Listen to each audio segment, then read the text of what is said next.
Les agents de la méthanogénèse sont des micro-organismes organisés en groupes et chacun de ceux-ci exerce une fonction spécifique.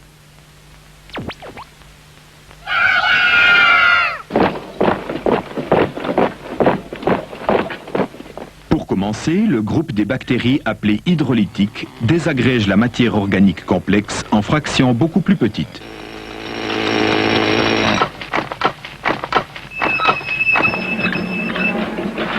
Cette action produit des molécules simples et celles-ci sont solubles dans le milieu.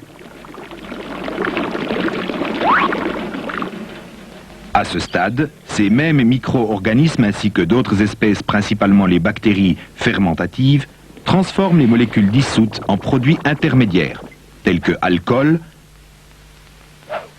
acides organiques de plus bas poids moléculaire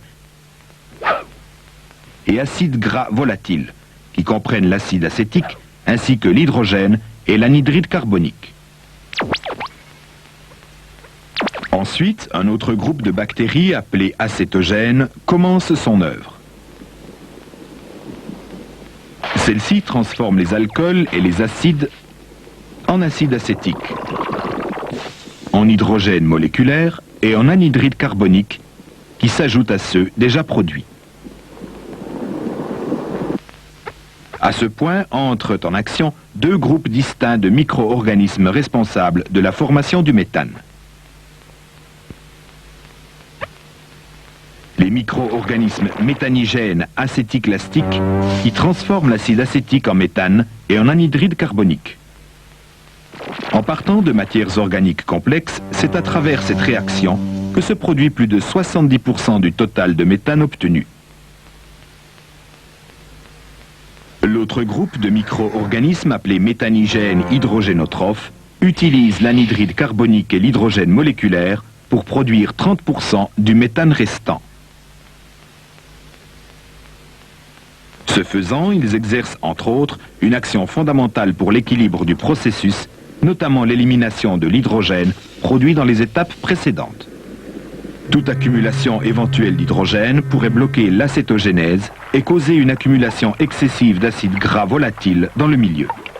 Lorsque ceci se produit, on observe souvent une augmentation de l'acidité du milieu, ce qui contribue à arrêter le processus.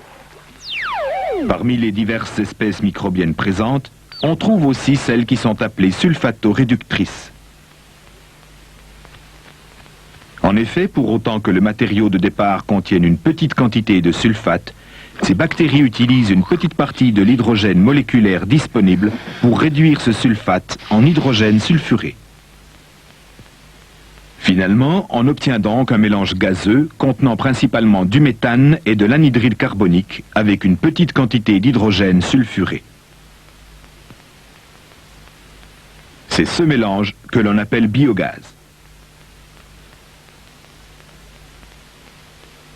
Nous avons ainsi décrit les étapes principales du mécanisme de la biométhanisation, que l'on appelle aussi digestion anaérobie. Nous avons montré ces différentes étapes les unes après les autres, dans un but de simplicité. Mais dans la réalité, elles ont lieu plus ou moins simultanément.